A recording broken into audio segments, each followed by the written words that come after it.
સુરતના સચિન વિસ્તારમાં સૂજની દુકાનમાં ઘૂસી તલવારથી હુમલો કરનાર આરોપીને પોલીસે ઝડપી પાડી કાયદાનું ભાન કરાવી ઘટના સ્થળે લઈ જઈ ઘટનાનું રિકન્સ્ટ્રક્શન કરાવાયું હતું।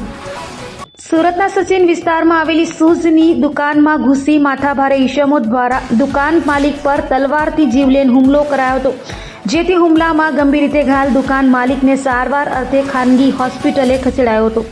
જ્યારે ઘટનાની જાણ થતાં જ સચિન પોલીસ સ્થળે દોડી ગઈ હતી અને હુમલો કરી ભાગી છૂટેલા હુમલાખોરને ઝડપી પાડ્યો હતો અને આરોપીને કાયદાનું ભાન કરાવ્યા બાદ સચિન પોલીસે આરોપીને ઘટના સ્થળે લઈ જઈ ઘટનાનું રિકન્સ્ટ્રક્શન કરાવ્યું હતું। સચિન પોલીસ સ્ટેશન એરિયામાં એક 2 દિવસ પહેલાના બનાવ હતો। આજે આપણે જોઈએ છે દુકાન જે છે બૂટ ચપ્પલના દુકાન છે, ત્યાં આ એક ખરીદાર આવ્યા હતા અને અહીંયા વેપારી સાથે માથાકૂટ થયેલા હતા।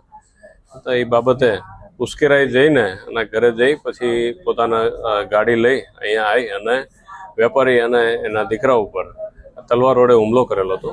એ બાબતે સચિન પોલીસ સ્ટેશનના જે કનકપુર ચોકી છે એના અધિકારી સિંઘ સાહેબ તથા અમારા ડી સ્ટાફના પીએસઆઈ શ્રી ડામોર સાહેબ અને સાથેનો સ્ટાફ બિલકુલ એક્ટિવ થઈને આરોપીના પકડવા માટે તજવીજ હાથ ધરેલી હતી।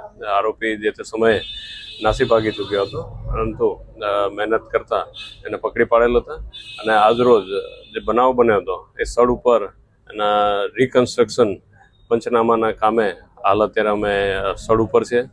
આરોપીએ જે બનાવ બન્યો હતો એના વિગતવાર આપેલા છે કે કઈ રીતના બનાવ બન્યા અને શું કારણે બન્યા અને પહેલાં શું બન્યા અને પછી શું બન્યા છે એના આખા વિગત રિકન્સ્ટ્રક્શન પંચનામા કરીને અમે એકત્રિત કરેલી છે પુરાવા માટે।